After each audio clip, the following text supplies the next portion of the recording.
किशोर जी शहर में रहते थे। उनको एक बेटी और एक बेटा था।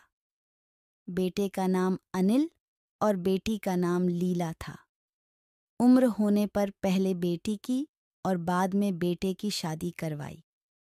बहू का नाम सीमा था। शादी के 2-3 सालों में ही सीमा का वजन काफी बढ़ गया था और वह पहले से दुगनी मोटी दिखने लगी थी।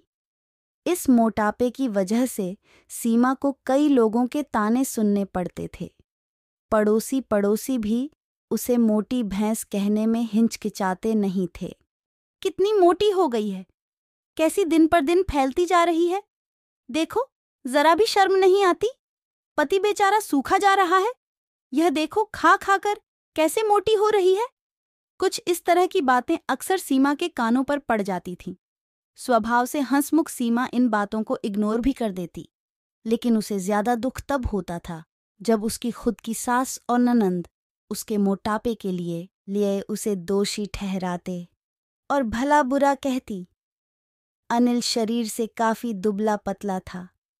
शादी के बाद भी उसके शरीर में रत्ती भर का भी फर्क नहीं आया था। हालांकि सीमा मोटी होती जा रही थी, उसमें उसका कोई भी दोष नहीं था। बल्कि सीमा तो अनिल से भी कम खाना खाती और दिन भर घर के सारे काम करती रहती थी। अपने मोटापे की वजह से चाहे किसी काम में कितनी भी दिक्कत हो, सीमा उस काम को कभी अधूरा नहीं छोड़ती थी।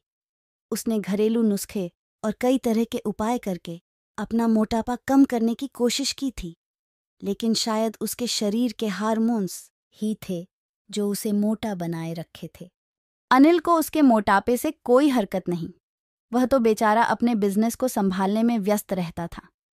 उसकी माँ और बहन हमेशा इस वजह से सीमा को कुछ ना कुछ सुनाते रहते थे और सीमा काफी रोया करती थी। सीमा जब भी मौका मिलता अपने पति से इस बारे में बात करती थी और कहती थी कि अपनी माँ और बहन को समझाओ, मैं मोटी हूं, उसमें मेरा क्या दोष है। पूरी दुनिया मुझे कुछ भी कहे, मुझे फर्क नहीं पड़ता, लेकिन जब मेरे अपने कि मुझे भला बुरा कहते हैं तो मुझे काफी दुख होता है। ऐसे ही दिन बीते चले गए। एक दिन सीमा की सास ताज़ी हवा लेने के लिए जब टेरेस पर गई हुई थी, तब वापस लौटते समय उनका पैर फिसला और सीढ़ियों से वह गिर गई। भाग्य से वह बच गई, लेकिन उनके पैर में बड़ा फ्रैक्चर आया। उनको अब एक जगह से दूसरी जगह जाने में भी काफी दिक्कत होने लगी। बिना किसी के सहारे के वह ऐसा कर ही नहीं पा रही थी। जिस मोटी बहू को वह रोजाना ताने मारती थी, आज वही बहू उनका हर काम कर रही थी और उन्हें एक जगह से दूसरी जगह ले जा रही थी। उनका खुद का वजन भी 75 किलो था, जो उनके बेटे अनिल के लिए भी उठा पाना संभव नहीं था। हमको विचार आया कि बहू शरीर से भरी पूरी नहीं होती तो आज उनका क्या होता है। सीमा की सास को सीमा के साथ किए हुए अपने बुरे बर्ताव के लिए पछतावा होने लगा। उन्होंने एक दिन मौका देखकर इस बात के लिए सीमा से हाथ जोड़कर माफी भी मांगी। सीमा ने कहा, अरे मालिक, आप माफी क्यों मांग रही हैं? आप मुझे समझने लगी, मेरे लिए इतना ही बहुत है।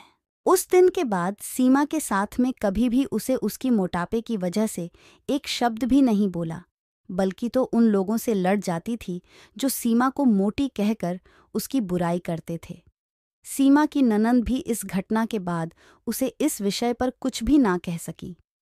खुश मिजाजी सीमा अब पहले की तरह ही सब कुछ भुलाकर खुश रहने लगी। दोस्तों, हमारे समाज में हमारे आसपास आपको ऐसे कई लोग मिल जाएंगे जो दूसरों को उनके शरीर की बनावट के हिसाब से गलत नाम देते हैं या उन्हें नीचा समझते हैं।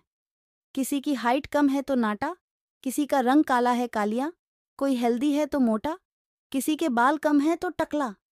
हमें ऐसी सोच को पूरी तरह खत्म करना होगा और यह समझना होगा कि बाहरी स्वरूप ज्यादा मायने नहीं रखता। मायने रखता है भीतरी खूबसूरती, स्वभाव और विचार।